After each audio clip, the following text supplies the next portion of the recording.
So, good morning, everyone. Um, Welcome back to the second day of the 10th Amazonian Workshop on Gravity and Analog Models. We will start this morning session with the short course given by Héctor Olivares, titled Synthetic Images of Black Holes and Exotic Compact Objects. Great. Thank you very much. Is this working? It's better. Okay. Well, thank you very much for the introduction, and also thanks to the organizer for inviting me to give this course. So, well, so I should start by saying that the idea of this course is to combine theory and practice. So there are 5 hours total in of the duration of the course. And for the first 2 sessions, that last 2 hours, I would like to have more or less 1 hour of theory.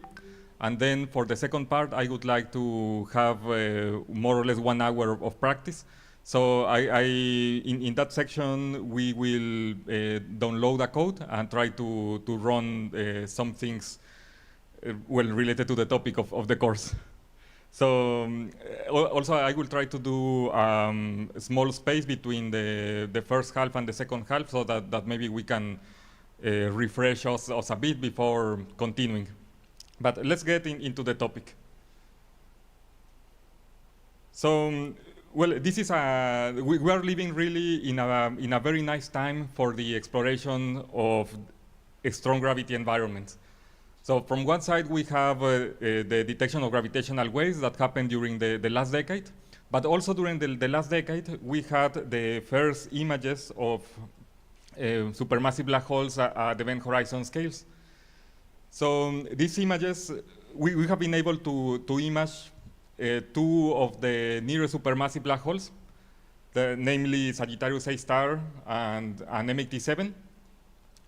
And we have been able to image them at the radio frequencies of 230 gigahertz.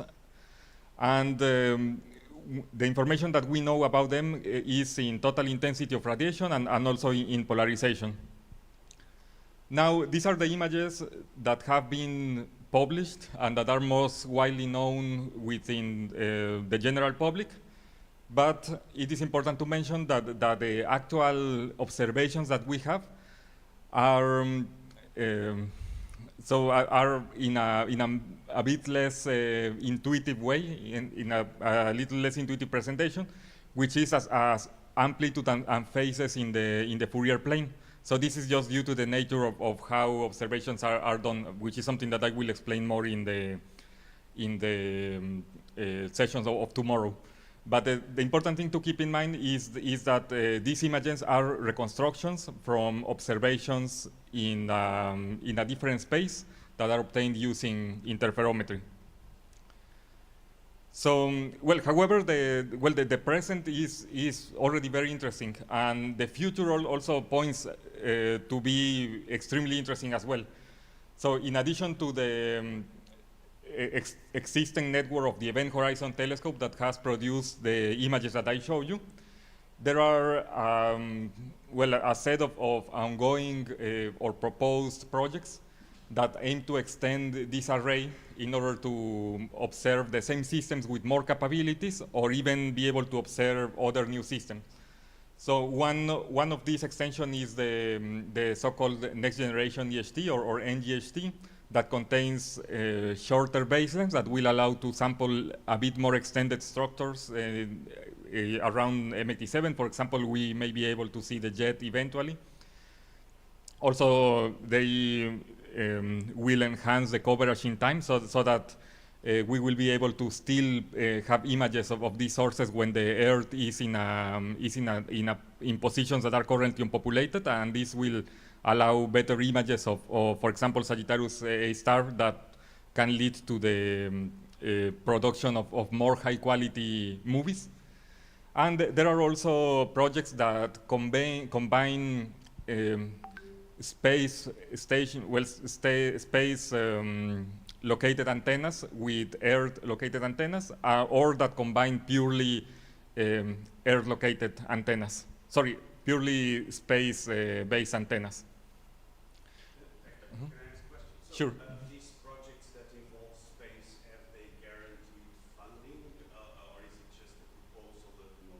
Currently, none of the projects that are that involve stations in space have obtained funding. So some of them are quite promising, but the expectation is that we should see this in more or less in the next decade, in the decade of the 2030s to 2040s. On the other hand, for the NGHT, some of the additional stations have already granted funding, and some of them are already in construction. Yes. And well, this will bring very nice changes, especially the use of space-based stations will hopefully increase the number of sources that we are currently able to observe. So currently we have only Sagittarius XR and MET7, but we expect 3 times increase in resolution, and this may allow to see other supermassive black hole candidates, provided that the environment that surrounds them is optically seen. So, but well, I just started talking about the environment, and this actually brings me to the main topic of these lectures. So the images that I have shown before can help us to constrain gravity, but they can also help us to constrain the properties of the environment that surrounds black holes. And the two so the two aspects of the problem are not completely separate from each other. We need to understand a bit about the environment in order to use these observations to constrain gravitation, and we also need some assumptions from gravitation in order to constrain what is the environment. So as it happens with many experimental and observational matters, the two things are not completely independent from each other. But as we will see later during these sessions, this is something that actually we can disentangle to some extent. So, however, one of the most useful tools in order to interpret the observations that the EHT produces are simulations. Actually, the way we constrain, for example, the size of the shadow that was observed was by comparing the observations with a library of simulated models. So we can produce images out of general relativistic magnetohydrodynamic simulations, or GRMHD simulations that simulate the flow of the plasma around black holes, and we can vary the parameters of these simulations in order to compare them with the actual observations. By doing this, yes. The 60,000 images that you mentioned, are they all produced with back or a variety of codes? So this 60,000. This library of 60,000 images was produced with 2 codes. One of them was BAC, and the other one was HARM, that now more recently has a different name. Well, it has evolved into another code that is called KARMA. But actually, this number is a bit outdated. So now we have something like, I would say, of the order of million of images. And there are other codes that have started to be used to produce images for the HT library. So there is, for example, Athena and right now I cannot I cannot remember the name of other code.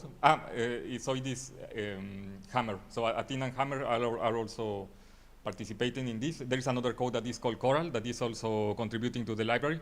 So right now there are several codes that are available and that are more or less independent with slightly different formulations of the equations. So the idea of this is that the interpretation is not biased by the use of some particular code.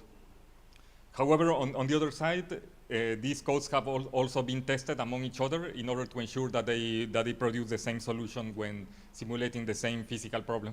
And there is no tension between the codes? I don't think so. No. So there is no. So there are some differences, but there is no important tensions between the codes.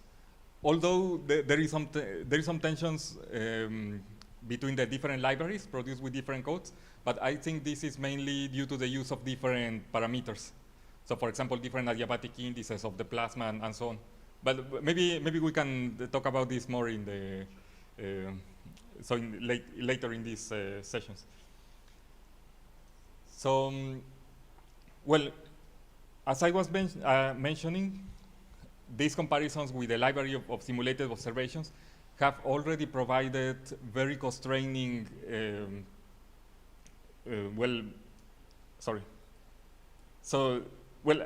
this is to say this library of simulations already possess a large constraining power by combining the EHT observations with multi-wavelength data. So this is already not so recent, because now there are also constraints based on polarization, but this is from the theory paper from 2022 about the simulations of the observations for Sagittarius A star performed in the year of 2017. And here there are models, different sets of models that are colored according to how well they perform against the constraints given by observations. So we will speak about this in more detail in the next slides. But here on the top row, there are the models that belong to the category that are called sane. And in the bottom row, there are the models that belong to the category that is known as MAT. We also have different spins in each pizza plot. There are different inclination angles. And there are different ratios between the proton or ion and electron temperature that is represented by the radius of these pizza plots. So, well, already with these still limited observations that we currently have, these constraints show that there is only a very limited set of models that pass the constraints. This is for relatively high inclination, and all of them are in the MAT regime, and all of them have only a single temperature ratio between ions and electrons. So well, the constraining power of these models is already very impressive. On the other hand, another thing to take into account is the fact that so far all of these models belong to a single category, or well, not precisely to a single category. So there are two categories, but they start from simulation setups that are very similar. So in all of them, we initialize a torus of matters, of plasma surrounding the black hole. We perturb it, and it reaches a turbulent state. But still, well, the final state preserves a lot of the symmetries of the initial torus. So one ongoing effort is to go away from these models. Also, another limitation could be that presently a very vast majority of the models that exist in the HT library consist of accretion onto curved black holes.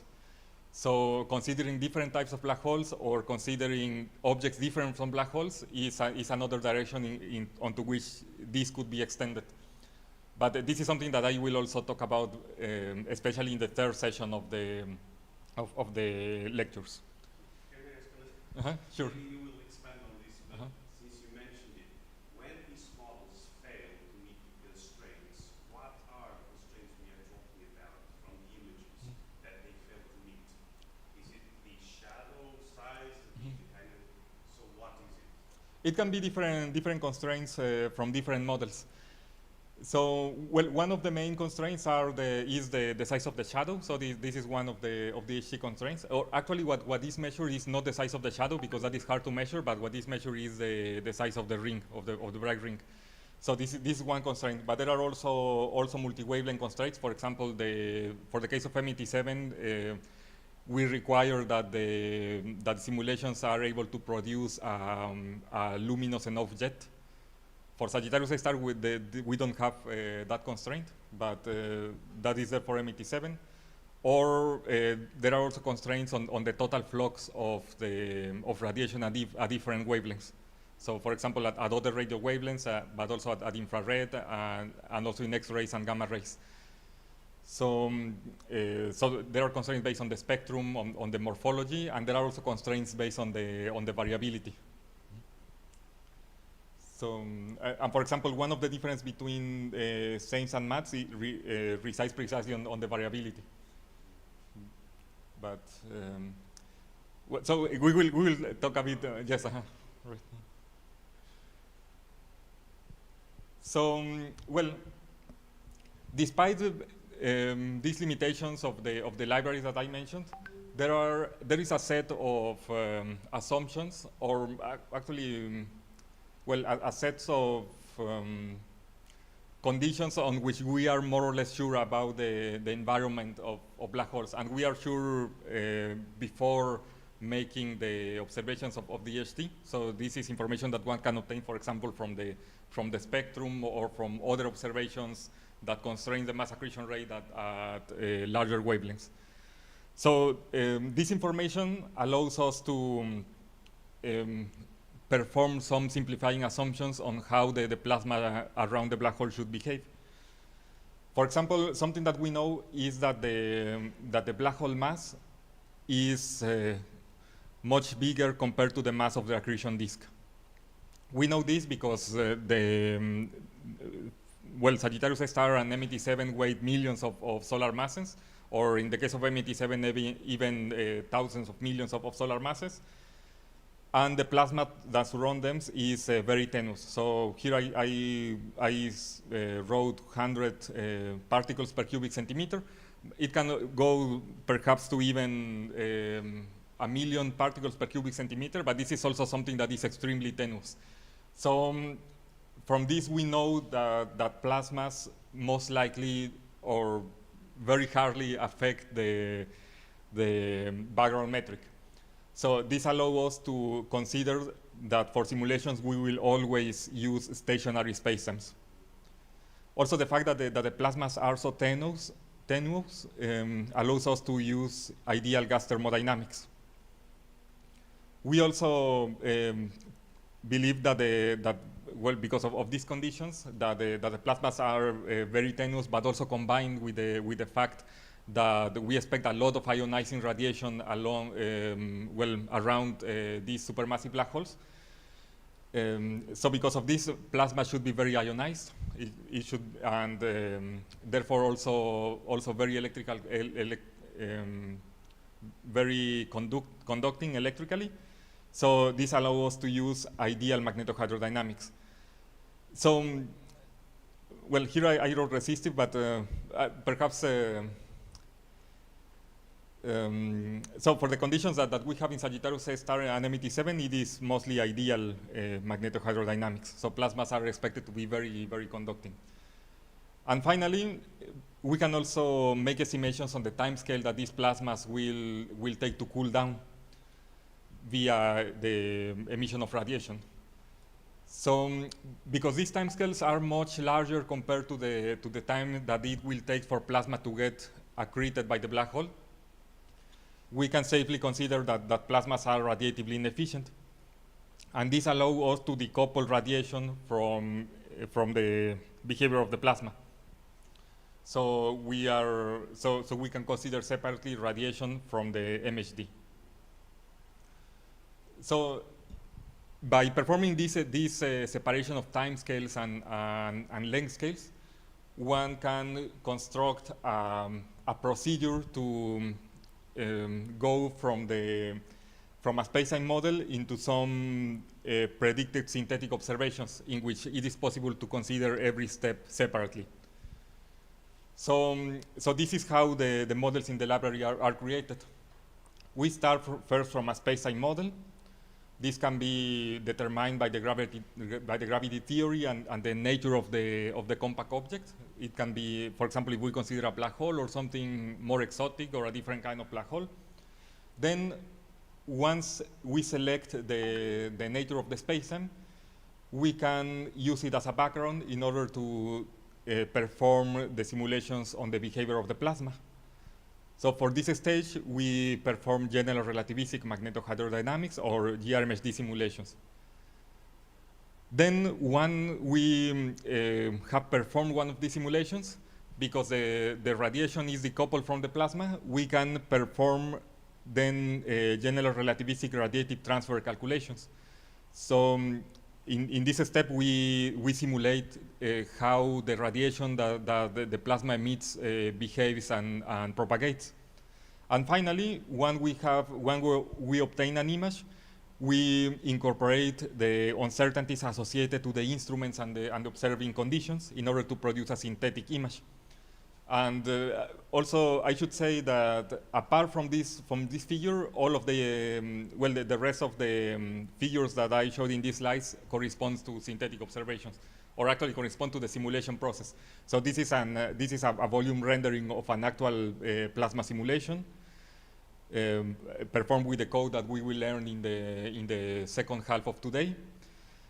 Then this is an image produced with from a GRT simulation, performed with the code that we will learn tomorrow in the second half of tomorrow's lecture. And finally, this is a synthetic image also of a simulation. So this is not the actual image that was obtained by DHC, but it's a simulated image. And so this will not learn how to do, but we will learn the basics of how this is done. So, then after this introduction, this takes us to the plan of these lectures.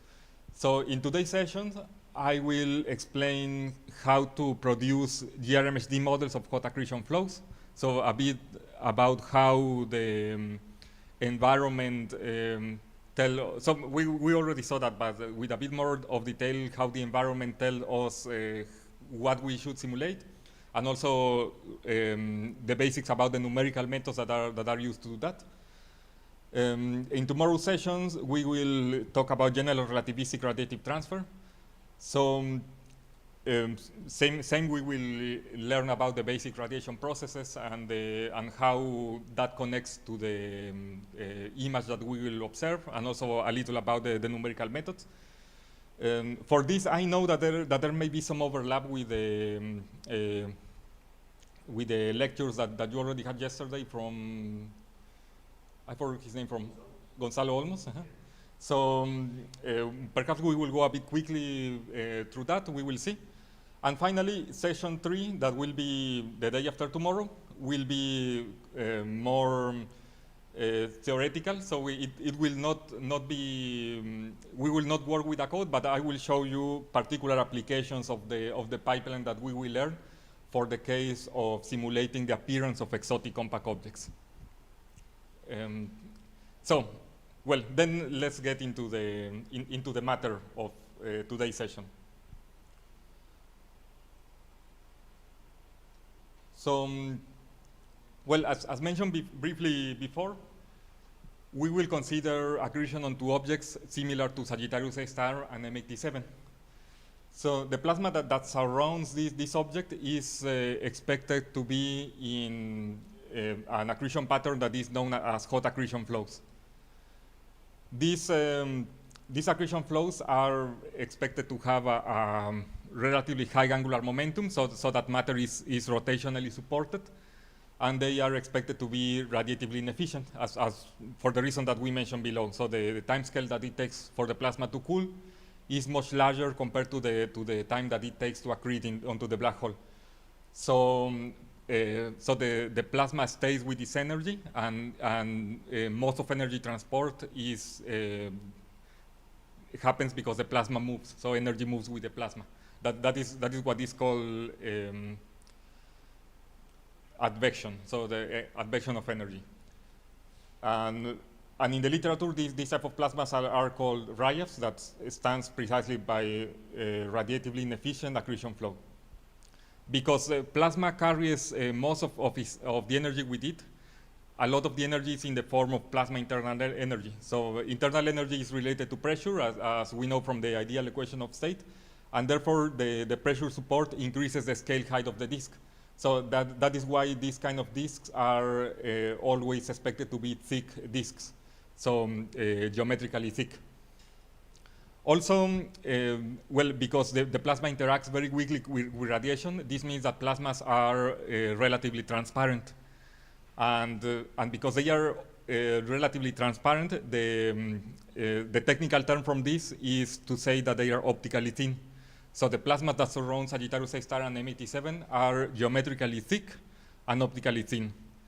So the optical thickness in general will depend on the relation between the actual mass accretion rate and the Eddington accretion rate. The Eddington accretion rate is a critical value of the accretion rate for which the plasma starts to be stopped by radiation pressure that is produced by the same accretion flow. So it is a number that depends on the mass of the black hole and is used to parameterize the how important is radiation for these accretion flows. So for M87, the actual accretion rate is believed to be more or less 2 times 10 to the minus 5, the Eddington accretion rate. And for Sagittarius A star, it is thought to be also roughly 2 times 10, but now to the minus 10 times the Eddington accretion rate. So for both Sagittarius A star and M87, the plasma is expected to be very insensitive to radiation. But for M87, it is a bit less than for Sagittarius A star. So in M87, radiation could be a bit more important if one considers longer time scales. Can I ask you how these numbers are estimated and if there are big error bars in them, these accretion rates? Mm-hmm. Well, the Eddington accretion rate comes from a first principle calculations. So it's, But the measure, yeah. So, well, the actual accretion rate for Sagittarius A star and M87 comes, so it comes from different observations, but it comes mainly from the observations of Chandra. So Chandra observes the X-rays of the plasma of the plasma medium where Sagittarius A star and M87 is. And from that, it is possible to calculate the temperature of the plasma, or something like a medium temperature of the plasma that surrounds them, because 1 pixel of Chandra is something like 10 to the 5 gravitational radii for both of them. So from there, one can get the temperature, and combining information, one can also get the plasma density, or at least the column density. So, well, from there, one can fit a model that is called the Bondi model, that is for spherical accretion, and from there one can calculate one can calculate several parameters, among which one can estimate the mass accretion rate. And about the error bars, I think there. So this naturally needs to have an associated error, but I don't know. I don't think, for example, that that is an error in the order of magnitude. Mm-hmm. And if I may ask another question, so then if you are close to the Eddington accretion rate, that means that the radiatively inefficient hypothesis falls. That's correct. Mm-hmm.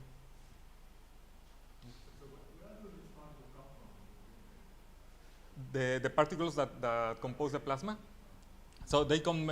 So this depends for M87. It is not very well understood because, well, M87 is farther away and it is harder to observe.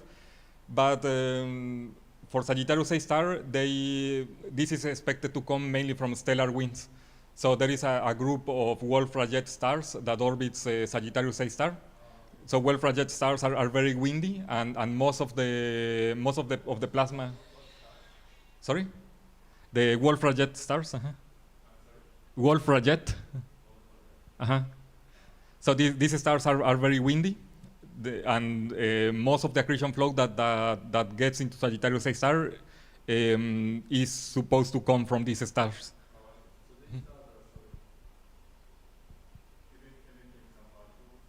Yes, they are emitting winds. So in the same way as the sun is emitting winds, these stars are emitting winds, except that Wolf-Rayet stars emit a lot more winds than the sun. Exactly, right. So the plasma then that reaches Sagittarius A star is thought to come mostly from these stars. So for M87, it is less constrained, but so people have also constructed models of how plasma gets into the black hole in elliptical galaxies, and this is, but there are, so it is less, it is more difficult to determine it accurately because, for example, for M87, it is hard to observe individual stars, no? In contrast to Sagittarius A star, where we can observe that there is this cluster of Wolf-Rayet stars. No? Yes.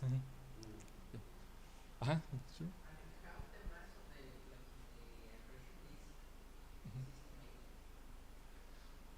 Well, it is hard to estimate the mass of the accretion disk because also we don't know when, for example, when the accretion disk stops, no? But what is possible to estimate is the column density of the so of the accretion flow, no? So the integrated column density. And so this is estimated in two ways. So one is via the X-ray emissivity or the X-ray luminosity, as I mentioned before. But there is another way that is very interesting. That is through the Faraday rotation. So the magnetized plasma is expected to change the polarization of light, and then by how much it changes, one can estimate what is the column density of the plasma, and this is what allows us, for example, to estimate that this plasma should be very tenuous.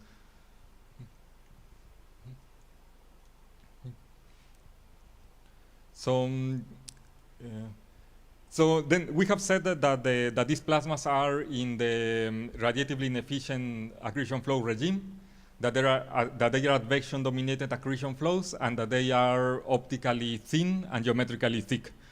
But now, well, this is not the whole story, no? There is some additional freedom of different types of radiatively inefficient accretion flows that one can have. And one important distinction that is made a lot in the literature and in the papers of the EHT is the distinction between matte and sane accretion flows. So, and well, as I mentioned before, these behave very differently with the observational constraints. So. Sane stands for standard and normal evolution, and matte stands for magnetically arrested disk. So the standard and normal evolution means that plasmas are relatively quiet, relatively calm, and the accretion of plasma happens in a turbulent way, but more as a slow process. That is driven mainly by the magnetorotational instability. We will talk in the next slide about what is the magnetorotational instability.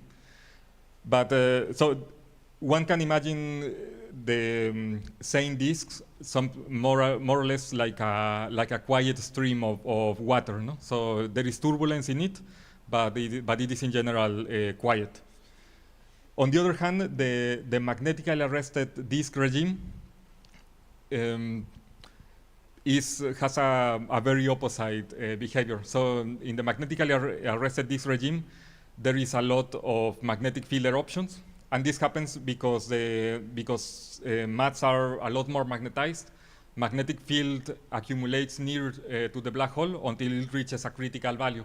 When it reaches this critical value, it stops matter from coming, and one has a very different type of instability than the one that drives accretion in the sane regime. So this other type of instability is similar to the Rayleigh-Taylor instability that one has between water and oil. So in this example, oil would be like the magnetic field or very magnetized material, and what that is dense, less dense. And water would be as the rest of the material, so that if you let water fall onto the oil will try to go up by buoyancy. So one will form a lot of eruptions or bubbles in this case of magnetic of magnetic flux. So saturation happens at a critical value that depends on the mass accretion rate. So this is magnetic flux, and in Lorentz Heaviside units, this happens when the ratio between the magnetic flux and the square root of the mass accretion rate is around 15. And so this is what I just said, that this is a bit similar to the Rayleigh-Taylor instability, but I will show you this in the next slide. And something interesting is that math seems to be in general favored by the ESG observations. So if you remember the pizza plots that I showed you before, there were only 2 spots that were green, and both of these 2 spots that are green because they pass all of the constraints are in the math regime. So this is an example of the 2 different types of regimes. So here in both of the images, it is not set in the scale, but it is density what we are looking at. So the same regime is turbulent, but in general very very calm, while the math regime is also is turbulent, but it has a different kind of turbulence. So there are these regions that show less density and a lot of more magnetization that precisely form these kind of bubbles that go against gravity because they want to move away by buoyancy. If one looks at the structure of the magnetic field in the meridional plane, so here meridional plane, equatorial plane, one can see that the magnetic field lines become vertical, so they cross the disk, and for this reason these are also called magnetic field bundles or flux tubes. So well, as I promised, I would talk also a bit the magnetorotational instability that is the main mechanism for angular momentum transport. Yes. So before the HT observations, was there any expectation if the same or the NAD model would be favored based on other observations or any theory? Was it a surprise to find that NAD seems to be favored? So there were some expectations to favor the math accretion regime. So there is especially there was an argument that was given by Sasha Tchaikovsky. I have not seen that argument written as far as I can remember, but I remember hearing it in talks that math accretion should be favored because all black holes will eventually accumulate magnetic flux. No? So they will. It doesn't matter on which time scale, but at some point all of them would accumulate enough flux to be in the math state. So this is. So there are some criticisms to this argument. So not all people is convinced about this argument, even now that the math regime seems to be favored. But well, there was this pre-existent argument. Mm-hmm. And in your analogy with water and oil, so there were these kind of patches, domains of oil going against gravity via right. buoyancy. So should we imagine that here in the black hole case, we have sorts of domains of plasma moving away from the black hole? Right. In the same way, that's what we should think of? Right, exactly. That's the analogy. So in fact, these magnetic flux eruptions or magnetic flux tubes are one of the most how do you say? Well, they are some of the best candidates that people have for flares. So because they are also associated to when the field becomes vertical or when it moves back to normal, you have it needs to change its topology. When it changes its topology, that means that you have magnetic reconnection, and if you have magnetic reconnection, one has a lot of accelerated charged particles. This is why these are some of the best candidates for explaining flares, even if not the only ones. Also, it's also well, if we observe hotspots eventually, it is also likely that hotspots are also associated to these magnetic flux eruptions.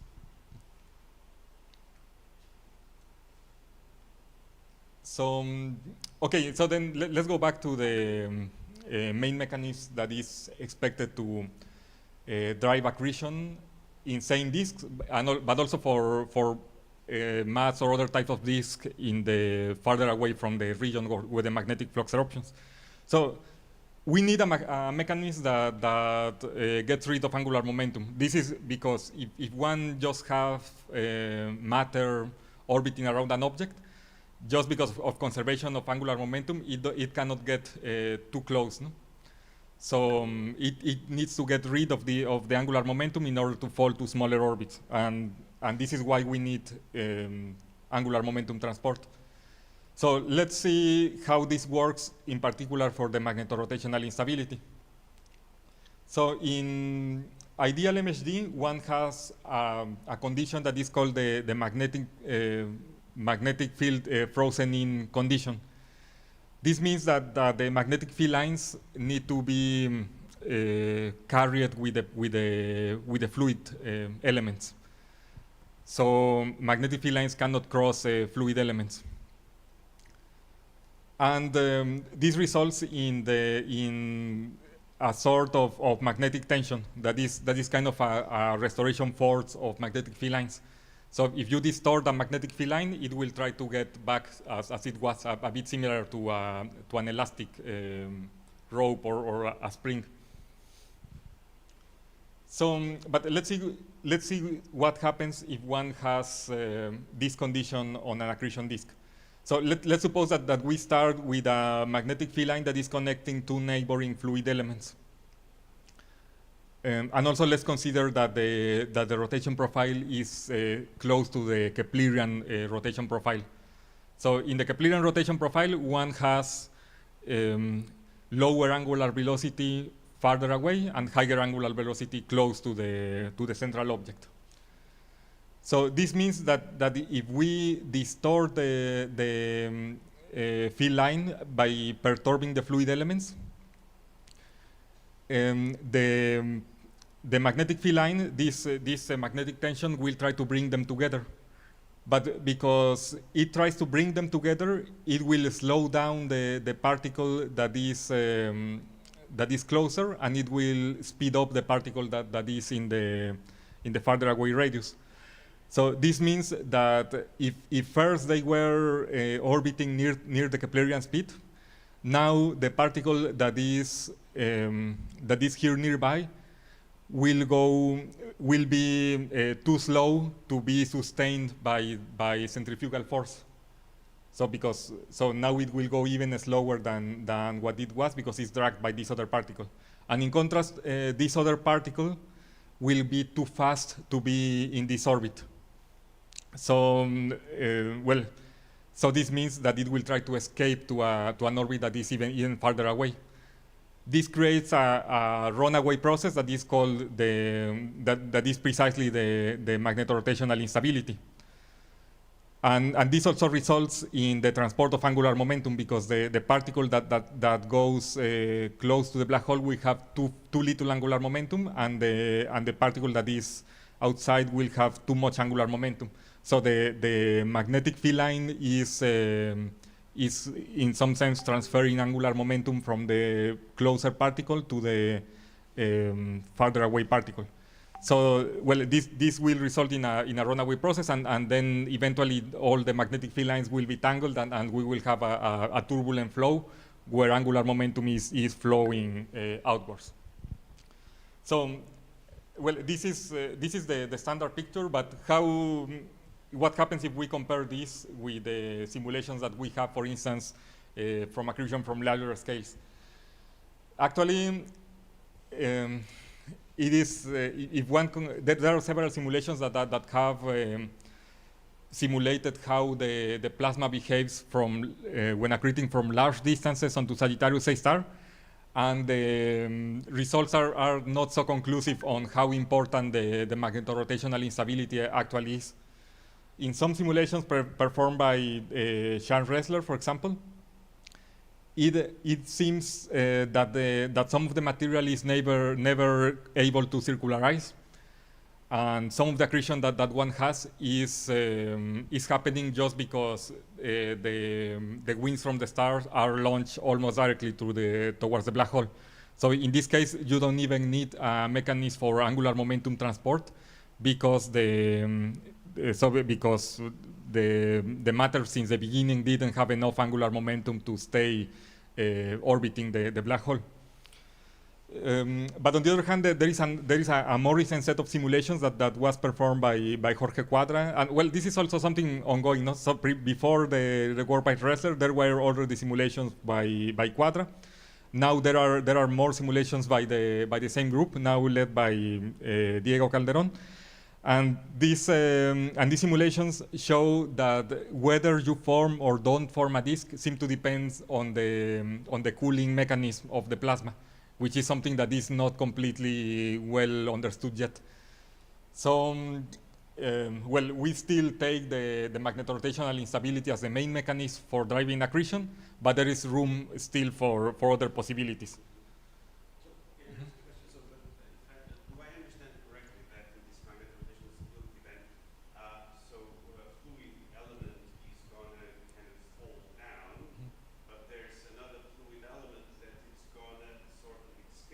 Right. Mm-hmm. And so being transferred the angular momentum via the magnetic field lines. Mm-hmm. So part of there's an accretion towards the black hole.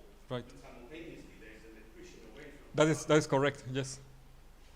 Right. So indeed, some of the matter is supposed to accrete on the black hole, and another part is supposed to fly away in what is called winds. Mm-hmm. This is different from the jets. So jets are produced by something different, but there is winds. There are also winds that are flowing away from the black hole. Right. So well, just this I was thinking of spending just little time talking about this, but this is just to link it to some previous work that I published in 2023. So just to say something about this fact that the magnetorotational instability may not be the only possible way through which accretion happens. In this year, I performed some simulations where I changed the initial condition from what is typically used in simulations for the ESG library, and here instead of initializing the simulation with a torus, I injected matter from the boundary using some reasonable prescription that emulates the interstellar medium. And by changing parameters such as the angular momentum at the boundary, the strength of perturbations, and the sonic radius, one can get a more diverse set of quasi-stationary states. Some of them resemble the disks that one has in typical simulations, especially if the angular momentum is high, but one can also have completely different accretion patterns that are from quasi-spherical accretion if the angular momentum is low but perturbations are small, up to accretion patterns that are completely dominated by shocks and filaments if the angular momentum is still small, but the perturbations from the interstellar turbulence are larger. And of course, one have combinations of the two extreme scenarios. But well, this is just to mention something a bit about my own work in going beyond the typical models used in simulations. Well, so now we have given a background on the theory of what we expect about accretion flows surrounding supermassive black holes, and especially surrounding Sagittarius A star and M87. And now, as promised, we will talk a bit about the formulation for solving this numerically. So, well, the equations that we will need to solve are those of ideal general relativistic magnetohydrodynamics, GRMHD. These are a set of differential equations that need to be supplemented by some algebraic closure relations. The differential equations are these. So they all contain 4 divergences, so they are conservation equations. And the stuff that we will be conserving will be particle number density. So this is the conservation of particles, or the conservation of mass. We will also be solving the conservation of energy and momentum. So this is the energy momentum tensor. And we will be solving the homogeneous Maxwell equations that can be also interpreted as a conservation of magnetic flux. And we will be solving the homogeneous Maxwell equations that can be also interpreted as a conservation of magnetic flux. Exactly. No, well, radiatively inefficient doesn't necessarily mean that you have particle annihilation. So also, for example, if you have a thin accretion disk where there is where matter is radiating and this makes the disk flatter, also that case is radiatively inefficient. But this doesn't mean that you are creating and annihilating particles.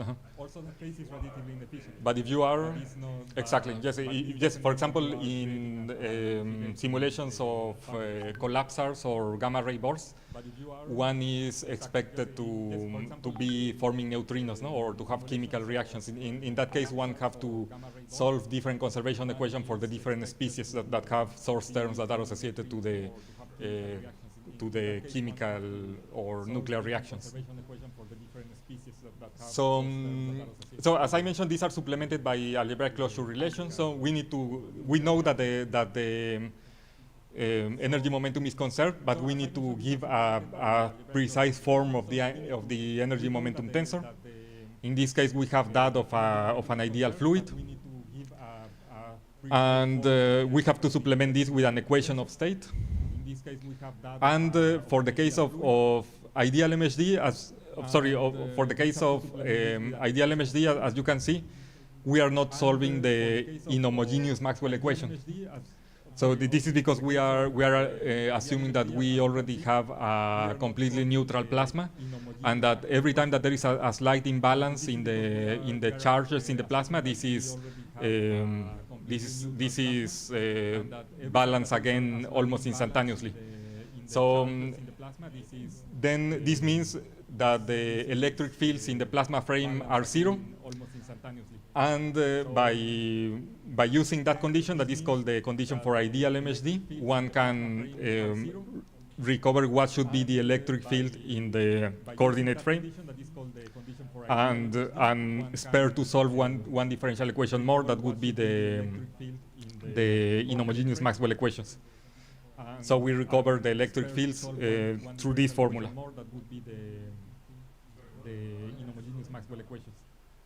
Sure. So epsilon is the internal energy of the flow. And what else did you ask? Sorry, epsilon and what? Epsilon is the gamma energy of the flow. And gamma. This gamma is the Lorentz factor.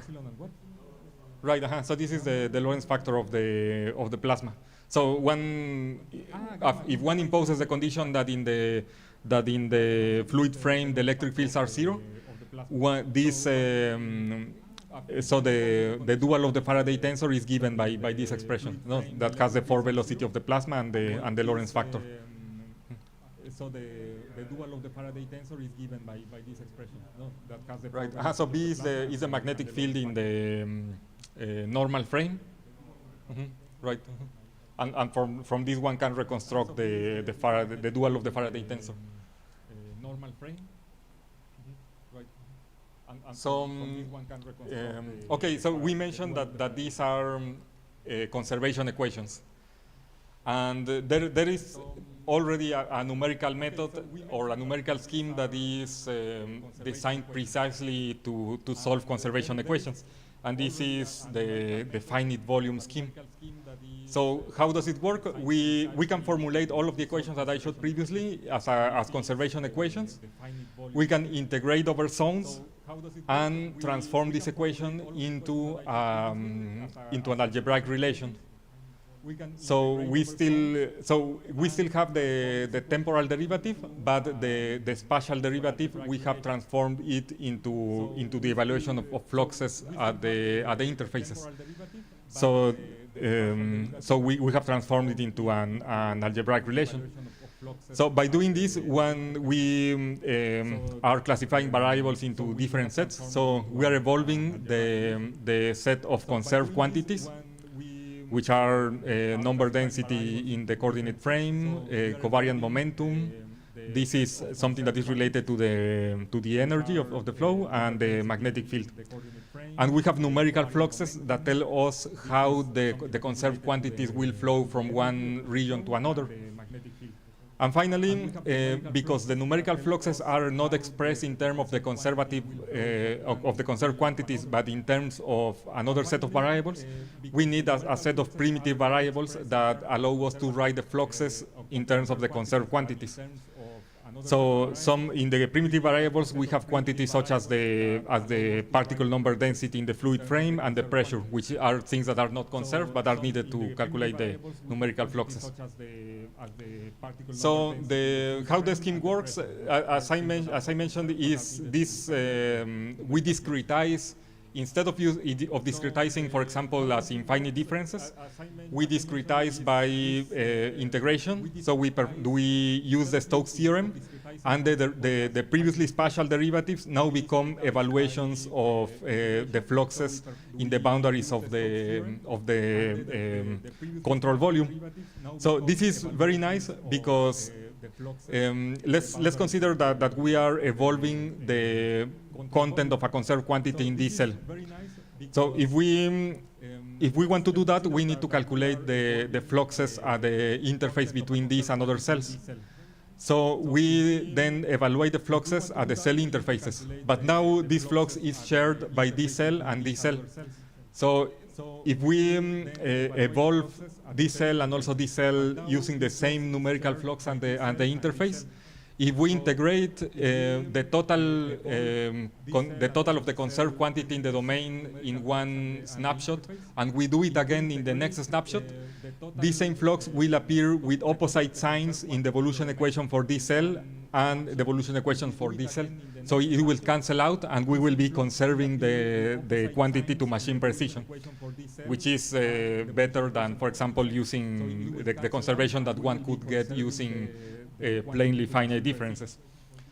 For the case of magnetic fields, one uses something that is very similar, but that is called constraint transport, that allows to conserve to machine precision the magnetic flux, but this is a bit different, and a bit more complicated to explain. But it's also related to the application of the Stokes theorem, and that scheme allows to preserve to machine precision the Gauss law on the non-existence of magnetic monopoles.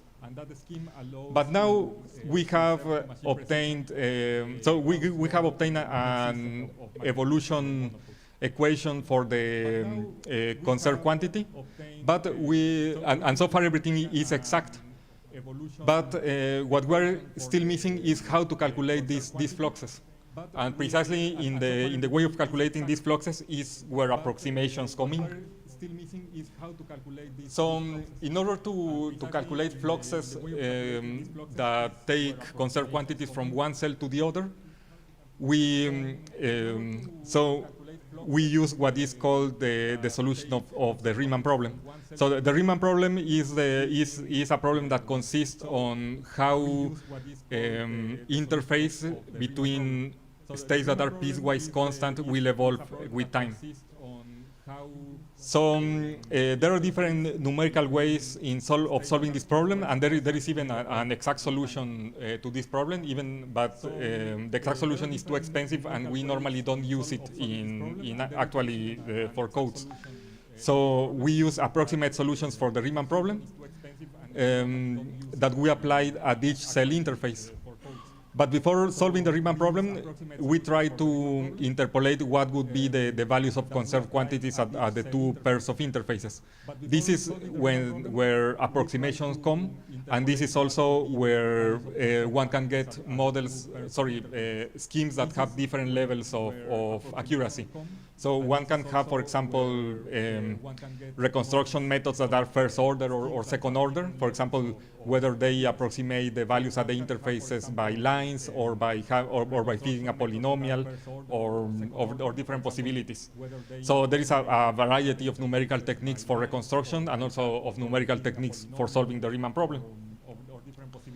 So then a finite volume scheme can be summarized by this loop. We start with the conserved variables at some time t. Then we perform a conserved to primitive inversion. Now that we have the primitive variables, we reconstruct the quantities at the two different sides of the boundary between each cell. We solve the Riemann problem approximately. Then we obtain numerical fluxes. And finally, we perform time integration in order to obtain the conserved variables at time t plus delta t. So then, well, this is essentially all the theoretical explanation that I wanted to give today. So for the next half of the lecture, so for the next hour, we will be putting this in practice using a code that is called the black hole accretion code. So this code solves the equation of GRMHD in arbitrary fixed spaces. It is parallelized, so you can run it in machines as big as you want. And in fact, this code was one of the codes that was used to build the library of the EHT. It has some hybrid parallelization that allows it to work both with MPI and OpenMP. So this allows it to scale well up to order 80,000 CPUs. And well, it also uses these advanced techniques like adaptive mesh refinement, and it has machine precision fulfillment of the divergence-free constraints.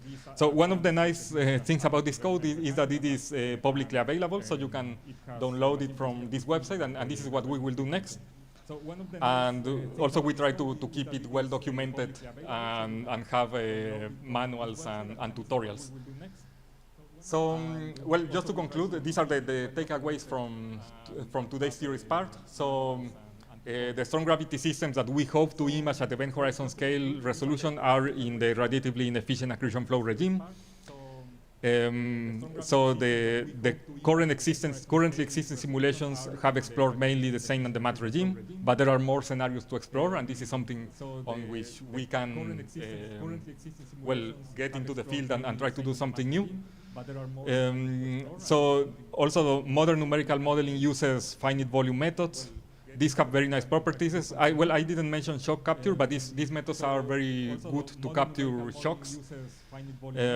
They preserve conservation equations to machine precision, and they also preserve the constraint on non-existent magnetic monopoles to machine precision. But the price to pay is that variables have to be located at different places. So you don't have only cell-centered variables, but you have variables located at cell centers and fluxes located at the interfaces.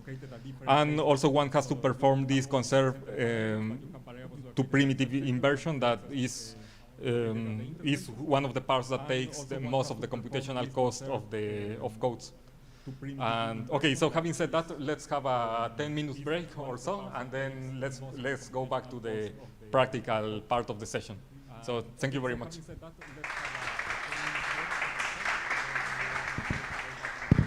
Practical part of the session. So thank you very much. Yes, well. Are there any questions?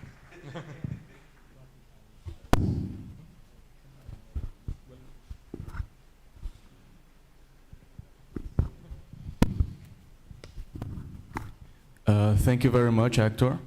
I'm very curious about the open code that you just showed before. And one doubt that I have is regarding the adaptability that you can use. I never have used this code. Of course, this is the first time I'm seeing it, and at least for the case of when you are computing shadows, there are many open codes already in the internet, but you have a hard time to implement numerical solutions to obtain shadows using those codes. And usually you have to implement, you have to build your own code to compute the shadows, to simulate the shadows, the images, astrophysical images of numerical solutions. Is this the case for this open code, or? So actually, well, one of the goals of creating BAC was precisely to test space-time models beyond KER or even beyond black hole. So BAC is, I would say that this is especially good for using, so for having the freedom to use other space-time different from KER, and it already has a built-in module to simulate numerical space-times. So if you want, well, I was thinking that the tomorrow's session, because we will talk about radiative transfer, and you may have also seen that in the other course by Olmos. Maybe we can make the session of tomorrow shorter, and perhaps if many people want, we can dedicate some time to learn how to use BAC on numerical spacetimes. It would be nice. Many people want, we can dedicate some time to Thank you, Héctor. learn how to use BAC on numerical spacetimes. Thank you for the question, the answer. Do we have more questions? Thank you, Héctor.